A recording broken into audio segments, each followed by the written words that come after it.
Bom, meus irmãos, nós temos aprendido aqui, estudado nos últimos domingos, sobre a vida de oração de Jesus, com o objetivo de restaurarmos um modelo bíblico de oração. Antes de adentrarmos mais precisamente na nossa aula, eu quero rapidamente recapitular o que vimos nos últimos domingos aqui. Nós temos aprendido, com base no livro de Lucas, no Evangelho de Lucas, tudo aquilo que o Senhor, a vida de oração de Jesus. Lucas achava isso muito relevante, porque Lucas não foi alguém ali que viveu na época do ministério de Jesus. O Evangelho de Lucas é um relato que ele vai escrever após todos os acontecimentos. Lucas ele faz parte da igreja primitiva. E Lucas era um médico, era uma pessoa sábia, inteligente. E ele atribuía toda aquela influência, todo aquele poder que a igreja exercia no mundo como resultado, fruto da vida de oração do Senhor Jesus. Então, em seus escritos, em seu relato do Evangelho de Jesus, ele procurou sempre detalhar com muita precisão essa vida que Jesus exercia de oração.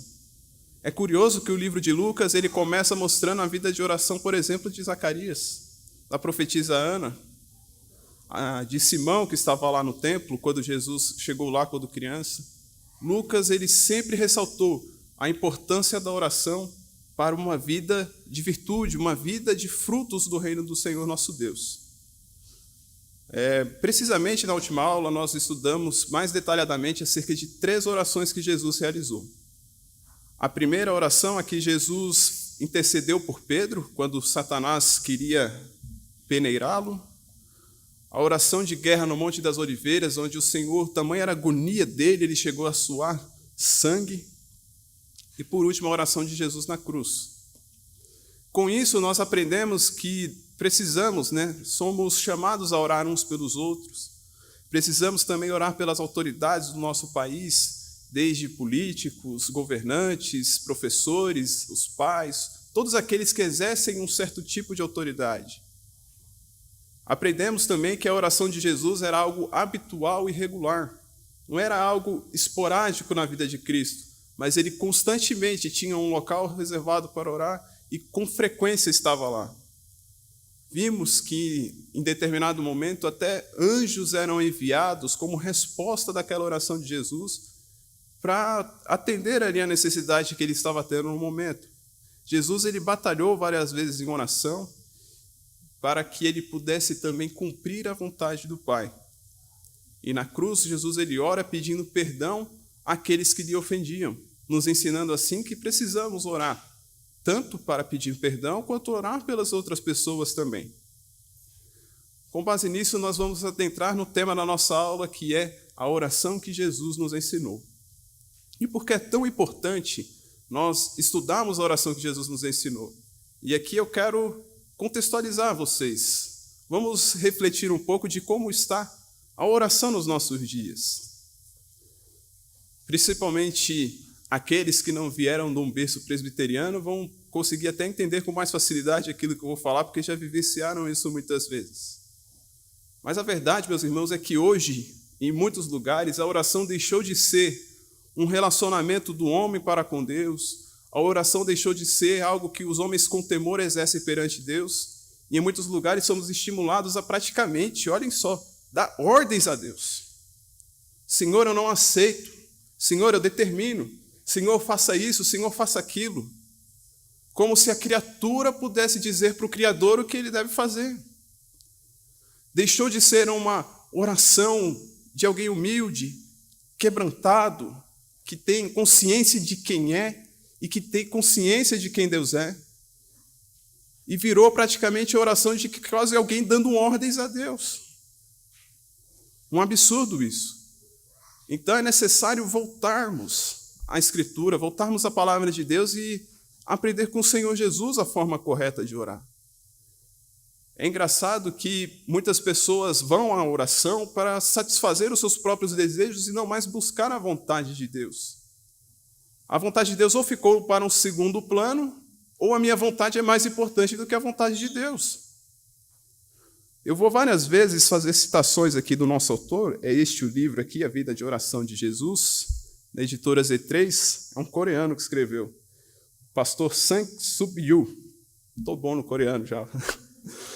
A citação que eu vou citar aqui, já na introdução, é a seguinte. Ele diz o seguinte: às vezes vejo os crentes que querem evitar tribulação, sofrimento, dor, angústia, e querem receber só coisas boas, desfrutar as maravilhas e usam a oração para este fim. Mas a oração verdadeira é a que busca a vontade soberana de Deus. Não é para convencer a Deus ou comovê-lo na direção do nosso desejo, para que você consiga realizar a sua vontade. Precisamos entender que uma oração correta é uma oração que é centrada em Deus e é uma oração que visa aquilo que Deus quer para as nossas vidas. Então, aqui na nossa aula de hoje, nós vamos ver, primeiramente, qual é o conteúdo que deve ter a nossa oração. Em seguida, nós vamos ver o método da oração. E, por último, a resposta da oração. Serão essas três partes que nós vamos percorrer aqui nesta manhã. Para que nós possamos estudar esse assunto, eu os convido a abrir as Bíblias no Evangelho de Lucas, capítulo de número 11. Lucas 11, nós vamos estudar dos versículos 1 a 13. E eu peço que vocês deixem as Bíblias abertas para a gente ir caminhando verso a verso. Antes de mais nada, também, caso tenham dúvidas, questionamentos, queiram complementar algo, fiquem à vontade, levantem uma de suas mãos, que nós teremos total prazer em ouvi-los. Lucas, capítulo 11. Eu vou lendo à medida que nós formos caminhando pela exposição. Antes de entrar propriamente no conteúdo da oração, no método e na resposta da oração, é preciso ressaltar algo muito importante para nós caminharmos aqui.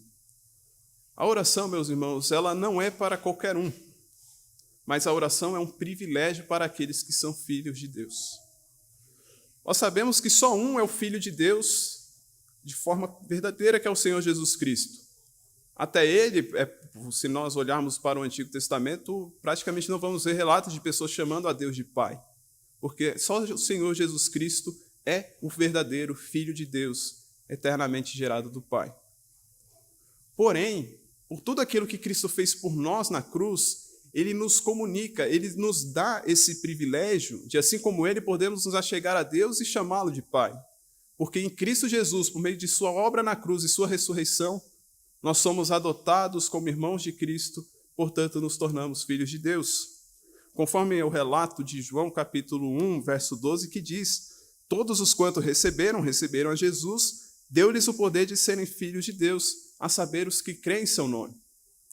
Jesus ressaltou isso, por exemplo, várias vezes, quando ele vai pregar, vai consolar os seus discípulos após a ceia que eles celebram lá em Jerusalém, que são o relato que está do capítulo 13 ao capítulo 17 do Evangelho de João.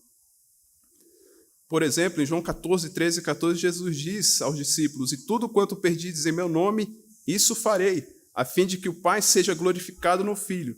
Se me pedis alguma coisa em meu nome, eu o farei.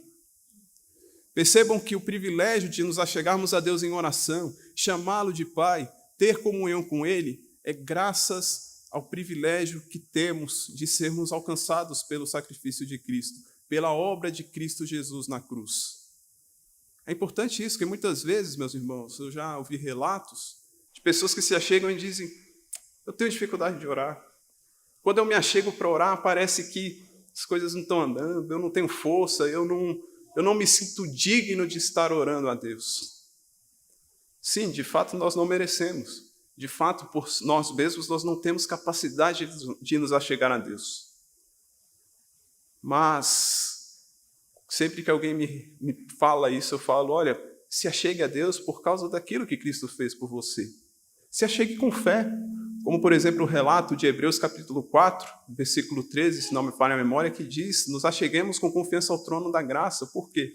Por causa de Cristo Jesus, que é o nosso eterno sumo sacerdote, que viveu aqui na terra, que em tudo foi tentado à nossa semelhança, porém sem pecado algum. Então, por meio de Cristo Jesus, por meio da obra que ele realizou, por meio daquilo que ele nos dá quando nós o recebemos pela fé, é que nós então podemos nos achegar a Deus em oração e termos a garantia de que seremos ouvidos. Não por nós mesmos, mas unicamente pelos privilégios, pelos méritos do Senhor Jesus. Então, meus irmãos, se você está aqui, foi salvo por Jesus, você tem acesso ao Pai, você pode orar que você vai ser ouvido por Deus. Porém, se alguém aqui ainda não foi salvo, ainda não conhece a Cristo, arrependa-se hoje dos seus pecados, creia em Cristo Jesus, então tem essa bênção, esse privilégio, esse acesso a Deus. Levando em consideração esses pontos, nós então podemos agora ir para o nosso texto e ver qual é o conteúdo, o que deve conter na nossa oração. O capítulo 11, no versículo 1, diz o seguinte: de uma feita, estava Jesus orando em certo lugar. Quando terminou, um dos seus discípulos lhe pediu: Senhor, ensina-nos a orar, como também João ensinou aos seus discípulos. Até aqui, até o capítulo 11 de Lucas, nós vamos ver Jesus orando, Jesus orando, Jesus orando. E nunca um discípulo orando. Isso vai ser uma realidade em todo o livro. Só que nessa passagem específica ocorre uma interrupção de um discípulo que, após ele ver ali Jesus orando, em particular sozinho, clamando, de certa forma, talvez ele tenha sido comovido interiormente, ele, espera aí, Jesus está orando desse jeito, e a gente aqui, à toa, não é igual, isso não está certo. Então vem esse pedido: Senhor, ensina-nos a orar. Quão necessário é muitas vezes nós pedirmos isso hoje em dia.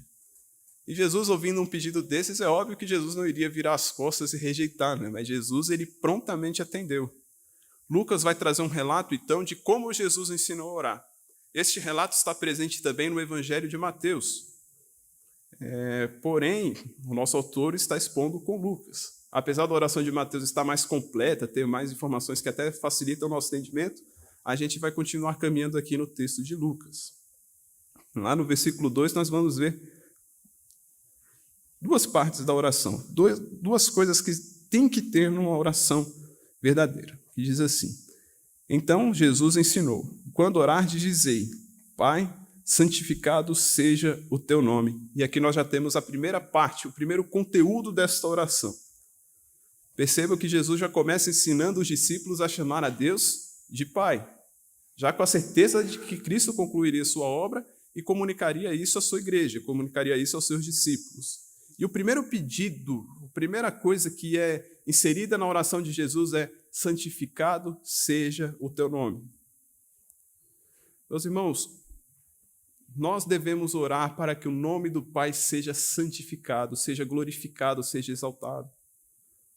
Ou seja, orar para que as pessoas do mundo vejam e, de certa forma, deem glória a Deus por meio daquilo que nós fazemos, por meio daquilo que a igreja é. As pessoas do mundo, vendo a vida e a atitude do crente, não devem criticar, injuriar e ignorar a Deus, mas dar honra e glória a Ele. Olha só, se nós pararmos para pensar, usando o noticiário recente, o quanto o nome de Deus tem sido blasfemado, ultrajado por conta de certos escândalos envolvendo a igreja. Temos visto pastores sendo presos, acusados de corrupção, uma série de coisas. Este projeto de lei agora, onde as igrejas pedem um perdão bilionário para o governo de coisas que é a obrigação da igreja pagar, que é justo. E nisso, muitas pessoas do mundo vão ultrajando o nome de Deus muitas vezes. E isso não é uma coisa boa, não é uma coisa certa. Eu não quero entrar aqui no mérito se são igreja eles ou não. O fato é que nós precisamos orar para que nós, povo de Deus, por meio da nossa vida, por meio dos nossos atos, santifiquemos o nome de Deus. Para que, de certa forma, a forma como nós vivemos, a forma como nós somos no trabalho, na escola, na igreja, em família, traga, de certa forma, resplandeça tudo aquilo que Deus é. Nós somos o povo de Deus, nós somos o povo que se chama pelo nome de Deus. Então nós carregamos conosco as marcas de Jesus. Onde nós vamos, nós não vamos só conosco, mas nós levamos ali o nome de Jesus também. E dentro da nossa oração, nós precisamos pedir: Senhor, santifica o teu nome por meio da minha vida. Santifica o teu nome, Senhor, por meio das minhas atitudes. Senhor, santifica o teu nome por meio da igreja. Meus irmãos, nós representamos um Deus que é santo, um Deus que é justo, um Deus que é misericordioso, um Deus que é rico em compaixão. Então nós precisamos pedir a Deus para que isto esteja presente também em nós. Por exemplo, quando nós lemos lá no Sermão do Monte, em Mateus capítulo 5, verso 16, Jesus diz, dizendo que os discípulos são a luz do mundo, ele diz assim: brilhe também a vossa luz diante dos homens, para que vejam as vossas boas obras e glorifiquem a vosso Pai que está nos céus. Se nós temos falhado muitas vezes nesse compromisso, é porque talvez nós não temos orado a Deus para que Ele nos transforme a cada dia para santificarmos o nome dEle, para irmos até o mundo e brilharmos mesmo com coisas boas para que as pessoas exaltem ao Senhor, nosso Deus. Seguindo em frente, o segundo pedido, muito ligado a este primeiro, é: venha o teu reino. O reino de Deus, meus irmãos, ele não é um reino terreno, visível totalmente, que tem uma sede administrativa em uma determinada cidade. Mas o reino de Deus, ele está presente no coração de cada crente. O reino de Deus é uma realidade na vida de cada um que foi salvo por Jesus. Por isso, nós precisamos orar: Senhor, venha o teu reino. Venha o teu reino aqui nos IPs, para que mais pessoas sejam salvas.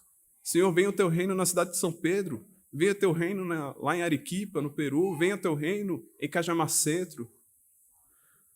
Para que o reino do Senhor se estabeleça, avance em cada indivíduo, em cada família, em cada casa. E precisamos orar por isso também. Nós precisamos pregar para que as pessoas ouçam. Nós precisamos contribuir para que a igreja tenha condições de servir, de sustentar os obreiros, mas precisamos orar também. A oração por salvação precisa estar presente em nós. Nós aprendemos na primeira aula sobre orar por verdadeiras conversões. E precisamos orar, meus irmãos, para que o reino do Senhor venha, para que o reino do Senhor se estabeleça. Porque o avanço do reino de Deus significa que mais vidas estão sendo agregadas à igreja. A vinda do reino de Deus significa que o governo de Cristo está se estendendo pela terra. Nosso autor cita: quando os filhos de Deus buscam o reino de Deus, estão pedindo a Deus que o seu governo chegue. A chegada do reino de Deus derruba o reino de Satanás. O poder que derrota a força do reino de Satanás vem só do Senhor. Quando nós, por exemplo, numa sexta-feira à noite, no sábado à noite, nós andamos pelas ruas de Cajamar e vemos uma quantidade enorme de pessoas escravizadas pelas drogas, escravizadas pelo álcool, pela impureza sexual. São pessoas, meus irmãos, que estão presas, cativas no reino do mal e que precisam de salvação. E esta libertação, ela só pode ser feita por Jesus. Jesus é o único que liberta as pessoas dos pecados. Jesus é o único que tem poder de tirar as pessoas do reino de Satanás.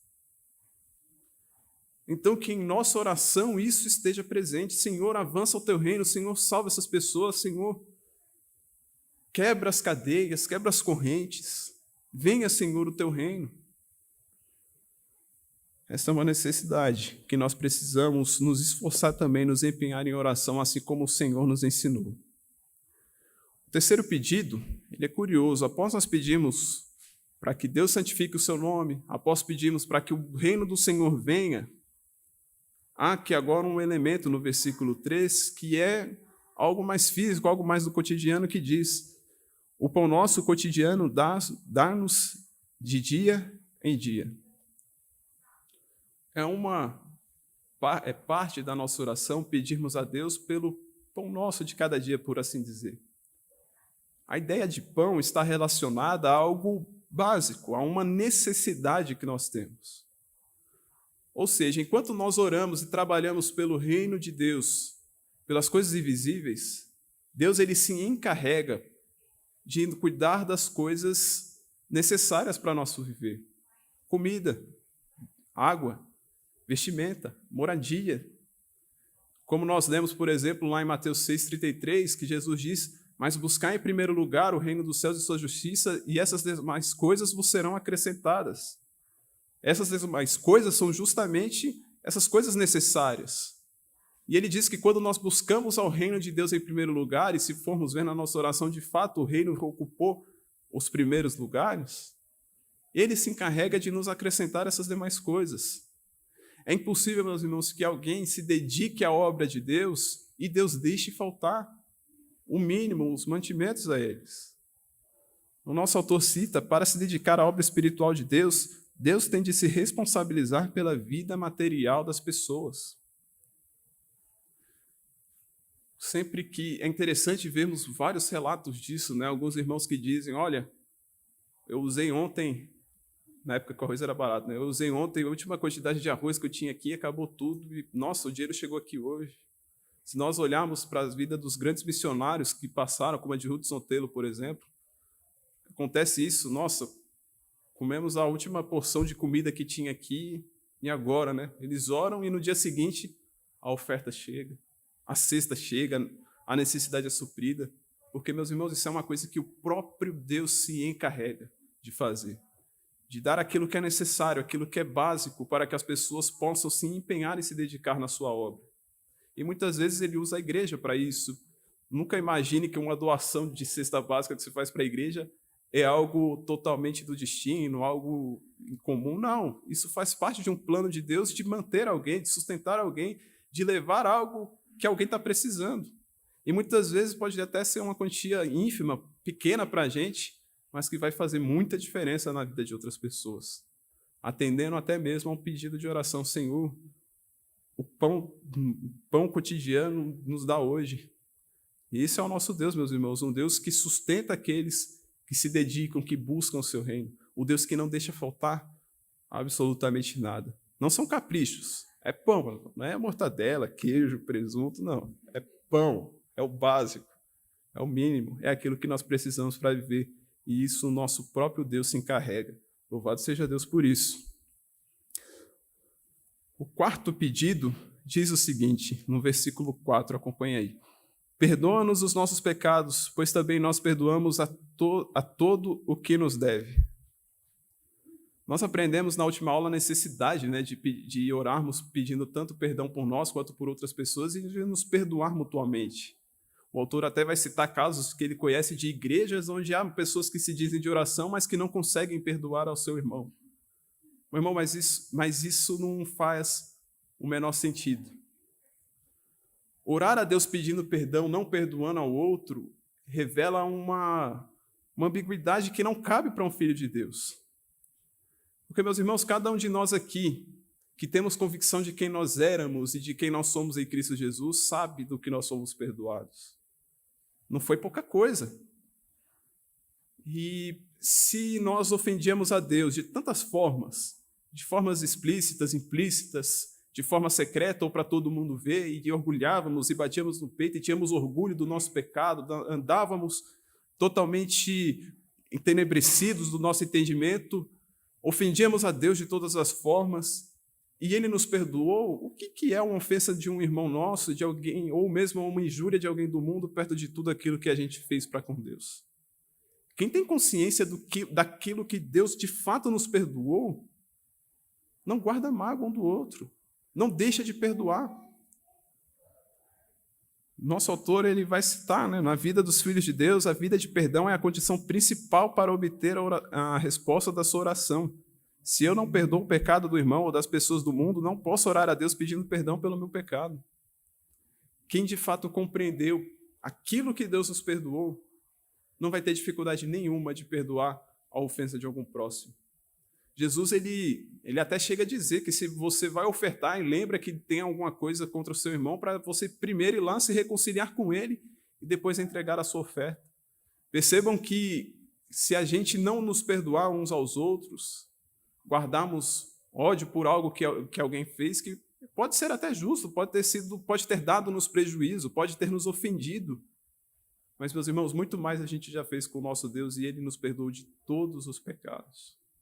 Então, certamente, a nossa disposição muda, a gente passa a perdoar. Então, quando nós perdoamos os pecados e oramos a Deus, a nossa oração é ouvida e a nossa oração é respondida. Somente com essa condição de que precisamos nos perdoar mutuamente. A quinta parte, o quinto conteúdo que deve ter a nossa oração, diz o seguinte: não nos deixes cair em tentação. Mateus vai acrescentar também, mas livra-nos do mal. A tentação, ela é todo tipo de conspiração de Satanás que tenta os filhos de Deus a pecar contra Deus. Mesmo, e aqui é importante nós fazermos aí um ressalto teológico, alguém que foi salvo por Jesus, ele não perde a sua salvação de fato. Aquele que recebeu o Espírito Santo, aquele que é salvo, aquele que foi perdoado de todos os seus pecados. Mas Satanás, o diabo, ele continua a trabalhar mesmo contra esses. E o objetivo dele não é fazer com que a pessoa perca a salvação, porque ele não consegue.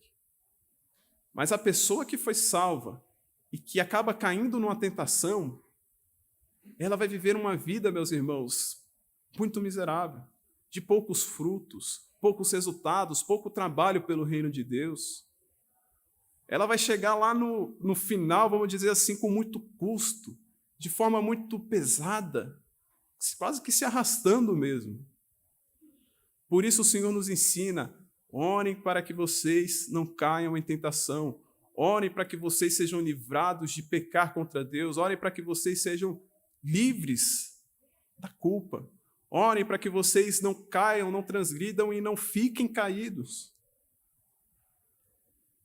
Imagina, por exemplo, agora, a gente vai entrar aí nas eleições municipais, imagina com um irmão de Cristo nosso, alguém crente mesmo, vá lá, entre, se candidata, o irmão se sente chamado por Deus para isso, e chegando lá, ele vai receber vários convites, vai ver toda aquela dinheirama e a pessoa vai, de fato, ser tentada ali. Então, é importante que essa pessoa esteja em constante oração para que ela não sucumba, para que ela não caia nesse pecado. Porque a tentação, de fato, ela vai vir e vai ser forte. E as consequências, os prejuízos desse pecado podem ser grandes demais. Por isso o Senhor nos ensina: orem para que vocês não caiam em tentação. Porque é terrível, meus irmãos, a vida de um crente que cai, tropeça em algum pecado e caia mesmo numa armadilha que o nosso inimigo prepara. Por isso o Senhor nos ensina, para que não caiamos em tentação e sejamos livres do mal. Em resumo, meus irmãos, percebam que essa oração, ela é centrada inteiramente na vontade de Deus. Nós oramos primeiramente para que o nome de Deus seja santificado, não oramos para nós mesmos ou para que o nosso nome se faça grande. A nossa oração é para que o reino de Deus se estabeleça, para que o reino de Deus venha. Na oração do Pai Nosso em Mateus, ele inclusive vai acrescentar, seja feita a tua vontade, assim na terra como no céu. E nós não oramos para obter as glórias desse mundo, as riquezas desse mundo, não, mas oramos: Senhor, o pão nosso de cada dia, o pão cotidiano, dá-nos hoje, dá-nos de dia em dia. Pois a oração verdadeira, ela é centrada em Deus. A oração verdadeira, ela é para buscar a vontade do Senhor nosso Deus. Ela não é uma oração que visa atender aos nossos desejos, mas é uma oração que visa atender à vontade de Deus e nos conformar a ela. O nosso autor cita: a oração é para buscar a vontade de Deus e pô-la em prática na nossa vida. Ele acrescenta também que nós que estamos embaixo não podemos influenciar Deus que está em cima. Deus é quem está sentado no trono, é quem nos influencia e transforma. Por isso a oração não move o trono de Deus, pelo contrário, é o meio pelo qual Deus move o trono do meu coração e transforma o meu ser conforme Ele quer. Alguém que tem uma vida constante de oração, meus irmãos, é alguém que tem o mesmo propósito que Deus, é alguém que compreende o que Deus quer e aceita isso em sua vida. Nós não oramos para que Deus, de certa forma, éramos até muitas vezes ensinados, ore até que Deus se mova, até que Deus mude de ideia, até que Deus faça algo. Quando, na verdade, não, nós não oramos para mudar a Deus, mas nós oramos para nos mudar. Nosso coração é enganoso, nosso coração é caído muitas vezes algo que nós enxergamos: nossa, isso é bom, isso é maravilhoso, isso é melhor, isso é o que eu quero, é o que eu preciso, e Deus sabe que não, porque os pensamentos do Senhor são muito mais elevados do que os nossos. Deus sabe o que é melhor para a nossa vida, Deus que conhece as coisas, Deus é quem decretou todas as coisas. Por isso nós não vamos até Deus para que aquilo que nós desejamos seja feito, mas nós vamos até Deus para que aquilo que Ele quer seja feito e eu esteja perfeitamente alinhado com Ele. É por isso que nós oramos. Ok, vimos aqui o conteúdo da oração. Uma oração centrada em Deus, para que o nome do Senhor seja santificado, para que o reino dele venha, para que ele nos sustente de dia em dia, para que ele nos perdoe os pecados, porque nós perdoamos todos os que nos ofenderam, e para que ele não nos deixe cair em tentação. Se este é o conteúdo da oração, qual que vai ser o método, então, da oração? E para isso, o nosso Senhor Jesus ele propôs uma parábola que eu vou ler com vocês aqui agora, e peço que acompanhem aí na sua Bíblia. Nós vamos ler dos versículos 5 até o 8. E vamos, então, com isso, aprender o método da oração. Diz assim a palavra do Senhor nosso Deus. Disse-lhes ainda Jesus: qual dentre vós, tendo um amigo, e este for procurá-lo à meia-noite e lhe disser: amigo, empresta-me 3 pães, pois um meu amigo, chegando de viagem, procurou-me, e eu nada tenho para lhe oferecer. E o outro lhe responda lá de dentro, dizendo: não me importunes, a porta já está fechada, e os meus filhos comigo também já estão deitados, não posso levantar-me para tus dar. Digo-vos que se não se levantar para dar-lhes, por ser seu amigo, todavia o fará por causa da importunação, e lhe dará tudo o de que tiver necessidade. A oração, meus irmãos, ela deve ser incessante e insistente. Estudando essa parábola, a ideia é a seguinte: imagine um vilarejo pequeno à beira da estrada. É por volta de meia-noite. Parece ser estranho um amigo bater na porta do outro meia-noite, mas na época isso era absolutamente aceitável. Imagine que você tem que fazer um grande deslocamento e não existe carro, não existe avião, não existe trem, não existe nada disso. Você vai andando. No máximo você vai ter um burrinho ali para levar suas coisas, levar seu filho, levar sua mulher. As pessoas preferiam fazer esses deslocamentos à noite, para evitar o sol, evitar o calor e assim poder caminhar mais e não cansar tanto. Imagina que essa pessoa partiu 6 horas da tarde da origem dela, está andando. 6 horas depois, meia-noite, ela chega num vilarejo lá, tem a necessidade, não tem um posto de gasolina, um graal para ela parar ali e se alimentar. Ela bate na porta de alguém. Né? Era o costume da época. Era meio que cultural até. Só que essa pessoa era meio pobre, ela não tinha ali pães, ela não tinha ali o que conceder a este viajante. Então ela vai até a casa de um amigo. E esse amigo, ele era um tanto que, vamos dizer assim, uma pessoa meio ruim, né?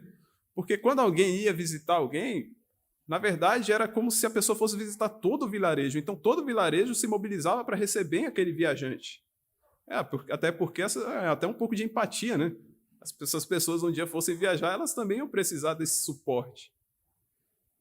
E aí este amigo vai lá, bate na porta do outro, meia-noite.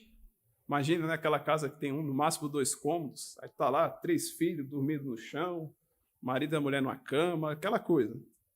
Eu estou batendo, me dá um pão, eu estou precisando, estou com viajante e não tenho em casa.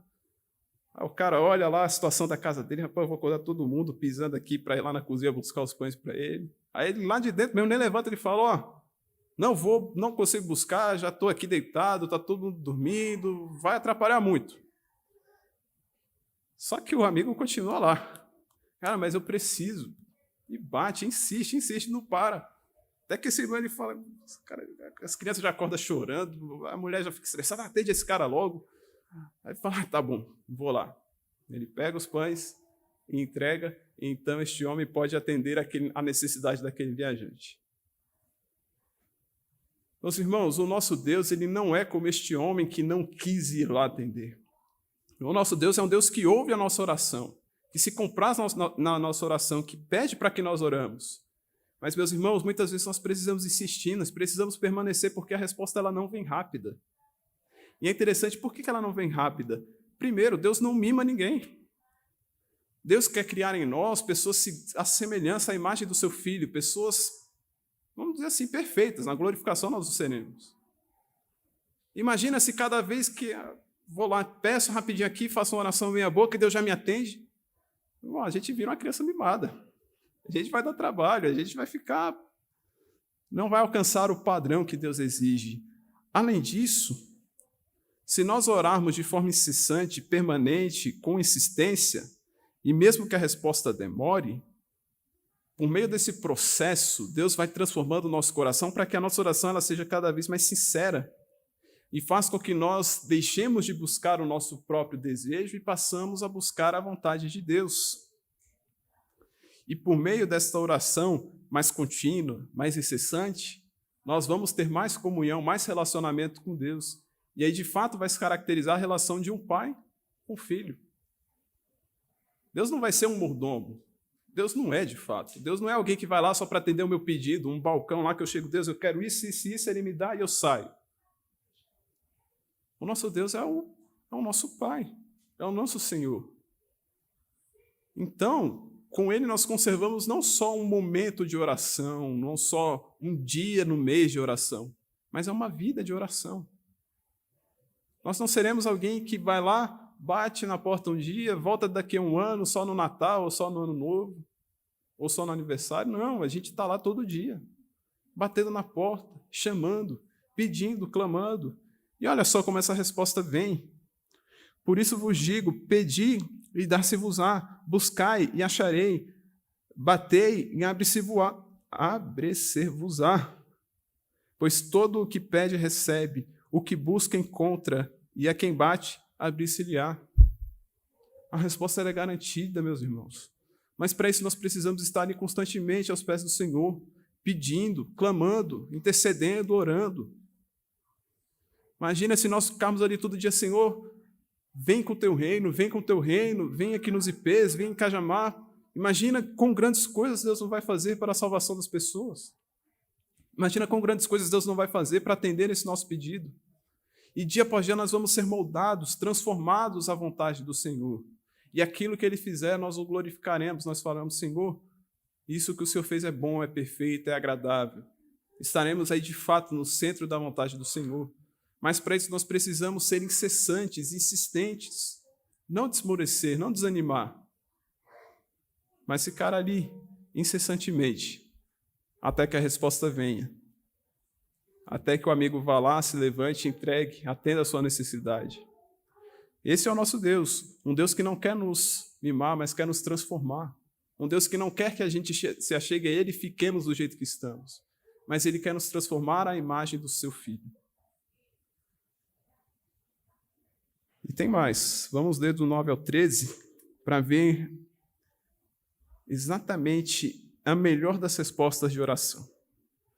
Por isso, do 9 ao 13, não, desculpa, a gente já leu até o 10, vamos ao 11, do 11 ao 13. Qual dentre vós é o pai que, se o filho lhe pedir pão, lhe dará uma pedra? Ou se pedir um peixe, lhe dará em lugar de peixe uma cobra? Ou se lhe pedir um ovo, lhe dará um escorpião? Jesus aqui ele vai fazendo esse contraste entre dois extremos mesmo. Nossa, o filho de vocês vai pedir um pão, vocês vão dar uma serpente para ele? É óbvio que não. Que pai aqui faria uma loucura dessa? Jesus ele está com isso, querendo mostrar, olha, e ele vai concluir isso no verso 13. Se vocês que sois maus sabeis dar as boas dádivas aos vossos filhos, quanto mais o Pai Celestial. Se Deus que é totalmente bom, perfeito, em tudo que Ele faz, justo, imagina se nós nos achegarmos a Ele, com coisas boas Ele não nos dará. Se nós mesmos sendo maus, muitas vezes quando nosso filho vem e pede algo, nós nos esforçamos. Quem é pai sabe, eu ainda estou como filho, eu só peço só. E meu pai vai lá, se esforça, faz. Quando a gente era criança, que chegava perto do seu aniversário, você falava, você tinha aquele negócio, você cobiçava o ano inteiro, você ficava, pai, me dá isso, pai, me dá isso, me dá isso. Qual era o pai que não dava, meus irmãos? Qual era o pai que não dava? Eu lembro da insistência, por exemplo, do meu primeiro computador, o sufoco que foi. Meu pai chegou um domingo lá, chegou meu primo lá, tem um cara vendendo um computador R$200 aí. Eu, nossa, agora é a hora, né? Chega de lan house, não aguento mais, todo dia dá R$2 lá. Fazer trabalho de escola, aquela agonia, aquele sufoco. Aí já liguei, pai, pô, preciso, consegue, o cara tá vendendo, é um computador assim, assim, assado. Aí mesmo com toda a situação, meu pai era o único que trabalhava lá em casa, ele, não, pega lá que eu resolvo aqui com ele. Tendo prazer, esse esforço, até hoje é assim, meu pai é terrível. Todo aquele esforço, mesmo não sendo um crente convertido, mas para mim e para minha irmã Mirella, ele faz de tudo para a gente ter os nossos pedidos atendidos. Tenho certeza que cada pai aqui é assim. Railson com o Rubens, o Renato com os filhos dele, se pedir alguma coisa, vai fazer um esforço tremendo para poder atender ali aquela necessidade, muitas vezes aquele pedido, às vezes até um capricho mesmo que a nossa criança, o nosso filho quer. Agora imagina o nosso Deus ouvindo nós aqui pedindo coisas conforme a vontade dele. Imagina nós pedindo a Deus, Senhor, salva, Senhor, glorifica o teu nome, Senhor, avança o teu reino, Senhor, usa a tua igreja, Senhor, nos enche de santidade, nos enche de pureza. O problema é que a igreja de hoje em dia ela só sabe pedir coisas para si mesma, só sabe pedir carro, casa, dinheiro, riqueza, promoção, trabalho, chefe, mulher, homem, isso e aquilo. Precisamos voltar para a Escritura, ver o que Jesus orava, pedir como ele, fazer como ele. Meus irmãos, e começar a ver coisas acontecendo. Chega desse negócio de ficar preso aqui nesse mundo, nessa terra. Está na hora de galgarmos passos maiores, avançar e orar como Jesus orava, para viver o que Jesus viveu, para ter como nosso propósito de vida aquilo que Jesus tinha como propósito de vida, para pensarmos o que Jesus pensava, para anseiar pelo que Jesus anseiava. Jesus ele veio aqui, ele abriu mão de tudo e aquilo que ele fazia era tudo por amor ao Pai e para salvar as suas ovelhas. Meus irmãos, falta-nos amor por almas, falta-nos amor por pessoas, pela obra de Deus, e precisamos orar por isso, para que Deus transforme a nossa vida, para que Deus transforme a nossa igreja, para que sejamos cada vez mais pessoas que farão aquilo que Jesus faz, aquilo que Jesus nos ensinou a fazer, aquilo pelo qual Jesus acordava, aquilo pelo qual Jesus vivia, trabalhava e orava dia e noite. Mas isso começa, meus irmãos, quando nós oramos. E ali vamos sendo transformados dia a dia. Por isso que se não tiver essa vida de oração sendo cultivada, nós tenderemos a ficar pessoas cada vez mais frias, que só almejam por coisas supérfluas, temporais, terrenas, que de nada agregam ao reino. Mas se conservarmos uma vida de oração ao nosso Deus, nós dia após dia vamos sendo introduzidos à causa de Deus, vamos aprendendo com Deus e vamos trabalhando para a glória de Deus. E olha só o que vem de resposta do Senhor. Quanto mais o Pai Celestial dará o Espírito Santo àqueles que lhe pedirem. Não tem resposta melhor, meus irmãos. Importante ressaltar que aqui não está falando de dar o Espírito Santo para alguém que não recebeu ainda. Aqui Jesus está falando de dar o Espírito Santo para aqueles que já foram salvos, para aqueles que já foram batizados com o Santo Espírito. E, meus irmãos, vida cristã sem o Espírito Santo não existe.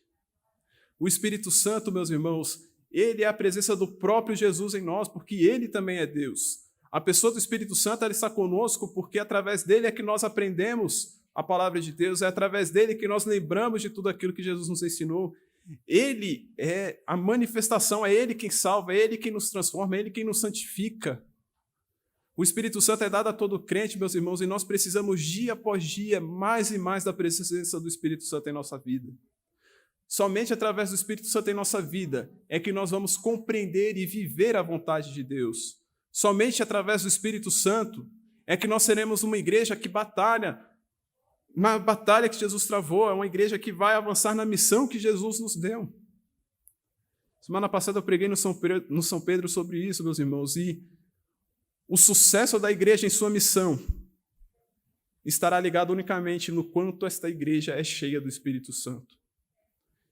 E isso tem que ser uma realidade em cada membro, em cada indivíduo, não só para a liderança, é óbvio que a liderança também, mas cada irmão. Para que onde quer que você esteja, você resplandeça a glória do próprio Cristo. Seja em casa, seja no trabalho, seja na escola.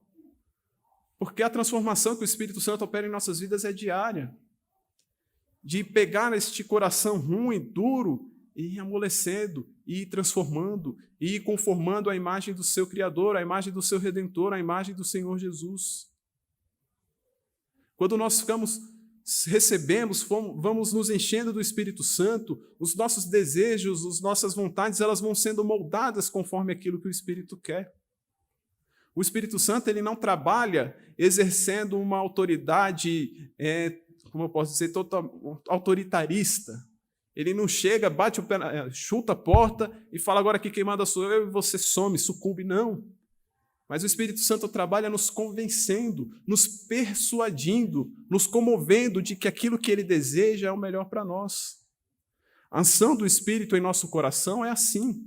É de alguém que vai nos ensinando, nos transformando e nos convencendo a cada dia de que a vontade de Deus é melhor, de que aquilo que Deus quer é o melhor, de que aquilo que a gente quer fazer é aquilo que Deus quer que nós façamos. Mas para isso nós precisamos do Espírito Santo. E isso Deus nos dará como resposta quando nós cultivarmos uma vida de oração, buscando a vontade de Deus, buscando compreender, buscando aprender de Deus tudo aquilo que Ele quer. O nosso autor cita, o Espírito Santo era a motivação principal da vida de Jesus. A proclamação do Evangelho, o ministério de milagre, o perdão dos pecadores, a comunhão com eles, a vida de oração, a batalha espiritual com o poder de Satanás, a função do Espírito Santo era absolutamente importante na vida de Jesus. Se na vida de Jesus era, quanto mais na nossa. Quanto mais na nossa.